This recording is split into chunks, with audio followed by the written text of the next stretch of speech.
Oke, sekarang kita akan langsung menuju ke panelis, Ca. Betul sekali, ini tampaknya harus diberikan komentar ya. Kira-kira apa yang harus diangkat dalam debat kali ini, Bayu? Boleh, silakan. Kita kemana dulu? Kita ke Prof. Makarim Wibisono terlebih dahulu. Prof. Sore, Prof. Oke, Prof, kira-kira ya di debat dengan tema pertahanan keamanan, hubungan internasional dan juga geopolitik, apa sih yang Anda harapkan yang diangkat oleh ketiga paslon ini dan tentunya yang masih menjadi PR Indonesia sampai saat ini? Saat ini kan adalah saat yang paling penting ya, karena bukan hanya Indonesia yang election ini ya, ada 64 negara mengadakan election dan negara-negara itu mempunyai faktor penting di dalam hubungan internasional seperti Amerika Serikat, seperti Inggris, seperti negara-negara lain. Jadi oleh karena itu posisi yang disampaikan oleh calon-calon untuk masyarakat publik Indonesia ini penting sekali. Karena apa? Karena bisa menjadi pegangan dalam kita menghadapi perubahan-perubahan yang terjadi akibat pergantian pemerintahan yang dilakukan di negara-negara penting lain yang tadi itu.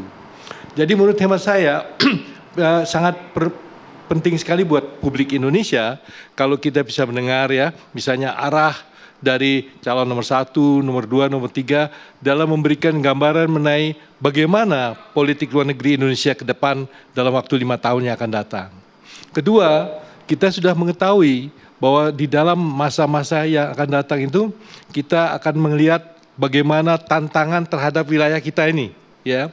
Seperti diketahui wilayah yang disebut Indo-Pasifik ini itu mengalami berbagai perubahan-perubahan dengan adanya kekuatan Australia menjadi kekuatan yang jadi anggota dari AUKUS, ya, demikian dari kekuatan-kekuatan yang masuk seperti India ikut juga di sini.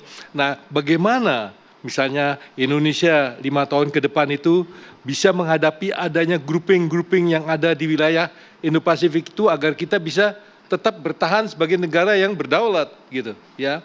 Nah, itu yang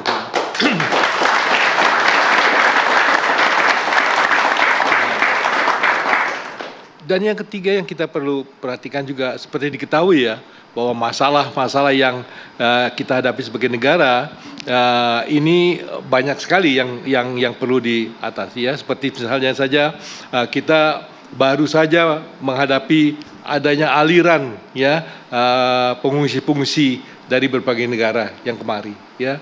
Nah, kita memang tidak menjadi anggota atau negara pihak dari konvensi pengungsi ya. Jadi kita bukan. Tetapi bagaimana kita memiliki sikap yang jelas ya apabila ada pengungsi yang datang ke wilayah kita, apa yang akan kita lakukan ya? Karena kalau tidak ini akan menimbulkan keraguan-keraguan dan juga menimbulkan insentif buat pengungsi-pengungsi untuk datang ke Indonesia gitu. Jadi oleh karena itu perlu ada ketegasan sikap mengenai bagaimana mengatasi gelombang-gelombang pengungsi yang akan datang.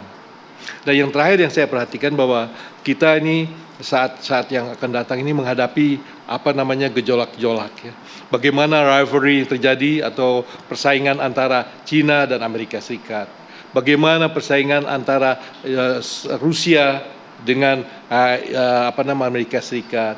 Bagaimana antara Israel dan Palestina ya dan sebagainya. Nah, di dalam konteks yang sedemikian itu, apakah Indonesia bisa datang dengan sesuatu konsep-konsep yang bisa menjadi pegangan untuk memitigasi ketegangan-ketegangan yang akan terjadi itu? Ya, apakah kita bisa memberikan tawaran-tawaran agar supaya kita menggunakan cara-cara pendekatan? Kenapa? Mekanisme penegakan perdamaian yang dibentuk tahun 45 melalui Perserikatan Bangsa-Bangsa nggak jalan lagi, Mas. Apalagi masalah di Syria, apalagi kasus di Ukraina, nggak ada yang bisa diselesaikan. Jadi perlu ada jalan baru untuk mencari mekanisme baru yang bisa dapat bekerja. Baik, terima kasih. Luar biasa ya. Kalau tadi dari perspektif hubungan internasional pemirsa, sekarang saya mau tahu suasana kebatinan atau psikologi politik masyarakat Indonesia. Tema hari ini begitu besar, Prof. Hamdi Muluk. Tapi apa sih isu sama atau ada yang perlu ditambahkan yang harusnya keluar dari program-program masing-masing capres yang bisa membuat masyarakat, ini saya mau milih mereka, ini seperti apa? Ya, kalau secara psikologis, tema hari ini mungkin bisa kita katakan bagi rakyat kebanyakan agak berat kira-kira. Jadi kalau bicara arah politik internasional kita ke depan seperti apa, ya, bagaimana Indonesia bisa menjadi pemain yang elegan dalam konteks pertarungan global yang tadi sudah disampaikan Pak Makarim. Sekarang masanya turbulent, tidak pasti. Dulu Pak Hatta kan bilangnya begini, tentang politik luar negeri ini kita pintar-pintarlah mendayung di antara dua karang.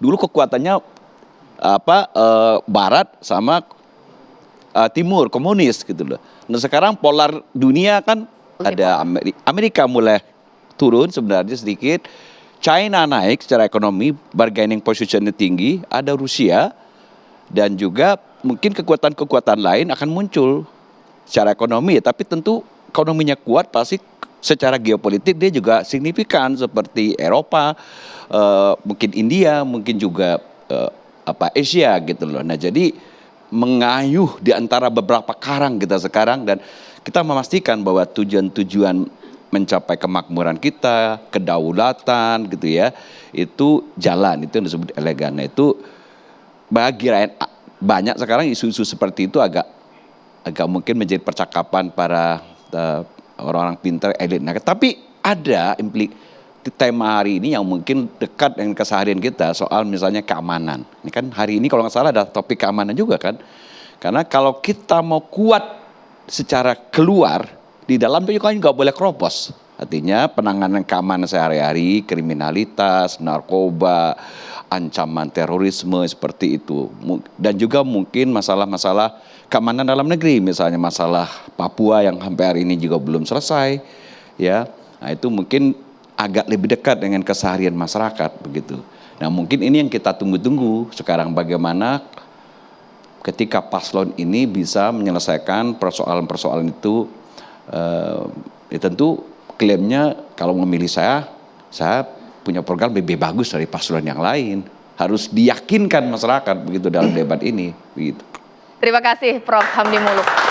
Mengingat tema kita besar Bayu ya, saya rasa dari masing-masing capres dan juga tim sukses, ibarat lagi strategi perang Sun Tzu ini mana yang paling unggul mau dikeluarkan ini amunisinya ini malam hari ini begitu Bayu ya? Iya, termasuk juga bagaimana mengeluarkan statement pertama, bagaimana visi misi itu disampaikan. Ya sama seperti permainan sepak bola lah, siapa nanti strikernya, backnya dan pemain tengahnya, kipernya juga nanti harus dipersiapkan. Nah, siapa yang mencetak gol? Nanti kami akan meminta respon dari ketiga perwakilan tim ses ini mengenai apa yang tadi sudah disampaikan oleh para panelis, termasuk juga kami akan ajak Anda untuk menyimak bagaimana persiapan di lokasi debat di Istora Senayan, Jakarta. Kami akan kembali sesaat lagi.